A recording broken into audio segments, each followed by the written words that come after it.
আসসালামু আলাইকুম। রাজধানীর অন্যতম বৃহৎ shopping mall Jamuna Future Park প্রাঙ্গণ থেকে আপনাদের সবাইকে এক মিষ্টি রৌদ্রোজ্জ্বল শুভ সকাল জানাচ্ছি। আজ ৫ জুলাই রবিবার, ঘড়ির কাঁটায় এখন সকাল ৮:৪৫। সাপ্তাহিক কর্মব্যস্ত দিনের শুরুতেই এখানে এক অন্যরকম চাঞ্চল্য ও ব্যস্ততা লক্ষ্য করা যাচ্ছে। প্রগতি সরণির এই ব্যস্ত সড়কে সকাল থেকেই গাড়ির চাপ অন্যান্য দিনের তুলনায় অনেকটাই বেশি। যমুনা ফিউচার পার্ক এমনিতেই একটি জনবহুল এলাকা, কিন্তু আজকের চিত্রটি সম্পূর্ণ ভিন্ন। যারা প্রাতঃভ্রমণে বেরিয়েছেন বা নিজস্ব গন্তব্যে যাওয়ার জন্য এই পথ ধরে হাঁটছেন, তারা সবাই থমকে দাঁড়িয়ে দেখছেন এখানকার পরিস্থিতি। আপনারা আমার সামনে যে দৃশ্যটি দেখতে পাচ্ছেন তা দেখে হয়তো অনেকেই অবাক হতে পারেন। এই যে বিশাল এবং দীর্ঘ লাইনটি আপনারা দেখতে পাচ্ছেন, এটি কিন্তু কোনো সাধারণ প্রবেশ লাইন নয়। এটি সম্পূর্ণভাবে ইন্ডিয়ান ট্যুরিস্ট ভিসা অ্যাপ্লিকেশনের জন্য অপেক্ষারত মানুষদের একটি লাইন। দীর্ঘ প্রতীক্ষার পর ইন্ডিয়ান ট্যুরিস্ট ভিসা চালু হওয়ার আজকে দ্বিতীয় দিন, আর এই দ্বিতীয় দিনে ভিসা অ্যাপ্লিকেশন সাবমিট করার জন্যই রাজধানী ঢাকা সহ দেশের নানা প্রান্ত থেকে ভোর থেকেই ছুটে এসেছেন হাজার হাজার মানুষ। করোনার পর থেকে বা মাঝখানের দীর্ঘ বিরতির পর যখন থেকে শোনা গেল যে ট্যুরিস্ট ভিসা আবারও স্বাভাবিক গতিতে দেওয়া শুরু হবে, তখন থেকেই মানুষের মাঝে এক ব্যাপক উৎসাহ কাজ করছিল। আজকে দ্বিতীয় দিনের মতো ভিসা অ্যাপ্লিকেশন সাবমিশনের সময় চলছে, আর এখানে যে লাইনটি দেখতে পাচ্ছেন সেটি শুধু বড় নয়, রীতিমতো অকল্পনীয় একটি দৃশ্য। বিশাল বড় একটি লাইন সাপের মতো এঁকেবেঁকে চলে গেছে একদম সেই প্রগতি সরণির ফুট ওভার ব্রিজের সামনে থেকে শুরু করে যমুনা ফিউচার পার্কের ভিসা সেন্টারের মূল ফটক পর্যন্ত। প্রচুর গাদাগাদি অবস্থায় মানুষ এখানে দাঁড়িয়ে আছেন। কেউ কেউ নিজেদের সাথে আনা পত্রিকা বিছিয়ে ফুটপাতে বসে পড়েছেন, কারণ তারা এসেছেন অনেক দূর থেকে। কেউ সিলেট থেকে, কেউ রাজশাহী থেকে, আবার কেউ বা এসেছেন দক্ষিণাঞ্চল থেকে রাতের বাসে করে। সারা রাত জার্নি করে তারা ভোরবেলায় এসে এখানে লাইনে দাঁড়িয়েছেন শুধু একটি ট্যুরিস্ট ভিসার আশায়। সামনে প্রচুর মানুষ ভিড় করছেন এবং বেলা বাড়ার সাথে সাথে মানুষজন এখানে আরও বেশি করে ভিড় জমাচ্ছেন। রোদ বাড়ার সাথে সাথে গরমের তীব্রতাও বাড়ছে, কিন্তু তবুও মানুষের চোখে মুখে কোনো ক্লান্তি নেই, বরং আছে ভিসা পাওয়ার এক অদ্ভুত আশা। অনেকেই হয়তো ভাবছেন এত মানুষ কেন?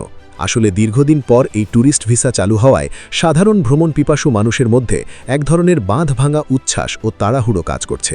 কেউ যাচ্ছেন ভারতে আত্মীয়ের বাড়িতে বেড়াতে, কেউ বা যাচ্ছেন নিছকই পাহাড় পর্বত দেখার উদ্দেশ্যে, আবার কারো উদ্দেশ্য হয়তো চিকিৎসা ও একটু কেনাকাটা করে আসা।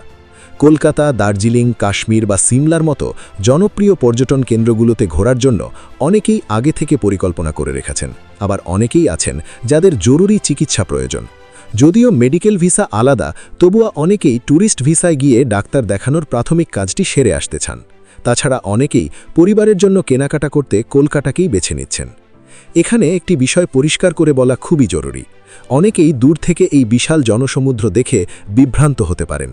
কেউ কেউ হয়তো ভাবতে পারেন এটি মধ্যপ্রাচ্যগামী কর্মীদের ভিড় বা অন্য কোনো দেশের ভিসা সেন্টারের লাইন, কারণ আমাদের দেশে সাধারণত কাজের সন্ধানে বিদেশগামী মানুষদের ক্ষেত্রেই এমন উপচে পড়া ভিড় দেখা যায়। কিন্তু আপনাদের সবার জ্ঞাতার্থে পুনরায় নিশ্চিত করে বলছি, এটা কিন্তু সম্পূর্ণ ট্যুরিস্ট ভিসা অ্যাপ্লিকেশনের লাইন, অর্থাৎ যারা শুধুমাত্র ভ্রমণের উদ্দেশ্যে প্রতিবেশী দেশ ভারতে যেতে চাইছেন তাদের জন্যই এই সারি। এখানে পরিবার পরিজন নিয়ে অনেকেই এসেছেন, ছোট ছোট বাচ্চাদের নিয়েও অনেক বাবা মাকে লাইনে দাঁড়িয়ে থাকতে দেখা যাচ্ছে। বয়স্ক বৃদ্ধ নারী পুরুষরাও লাইনে দাঁড়িয়ে আছেন নিজেদের পাসপোর্টে একটি ভারতীয় ভিসার স্টিকার পাওয়ার আশায়। এটা কোনোভাবেই সৌদি ভিসার বা অন্য কোনো দেশের ওয়ার্ক পারমিটের লাইন না। আমি আবারও বলছি, এটি সম্পূর্ণ ইন্ডিয়ান ট্যুরিস্ট ভিসা প্রসেসিংয়ের লাইন। মানুষের ভিড় দেখে যাতে কোনো ধরনের ভুল বোঝাবুঝির সৃষ্টি না হয়, তাই এই বিষয়টি বারবার মনে করিয়ে দেওয়া হচ্ছে। এই যে দেখতে পাচ্ছেন বিশাল বড় একটি লাইন, সেটি এখন ধীরে ধীরে সামনের দিকে অগ্রসর হচ্ছে। দীর্ঘক্ষণ দাঁড়িয়ে থাকার পর অপেক্ষার প্রহর কিছুটা হলেও শেষ হতে চলেছে, কারণ এখন সবাই ভেতরের দিকে যাচ্ছে।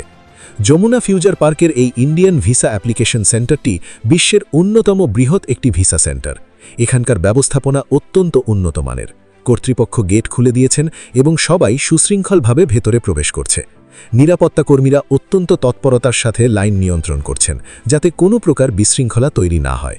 এখন যেহেতু নির্দিষ্ট সময় পার হয়ে গেছে, তাই নিয়ম অনুযায়ী একে একে আবেদনকারীদের ভেতরে প্রবেশ করানো হচ্ছে।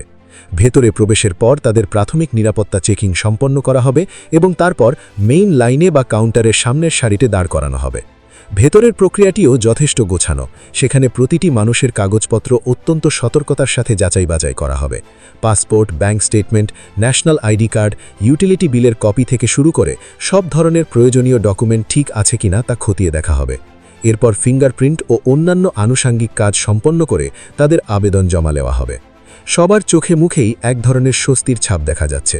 দীর্ঘ অপেক্ষার পর ভেতরে ঢুকতে পেরে অনেকেই হাফ ছেড়ে বেঁচেছেন।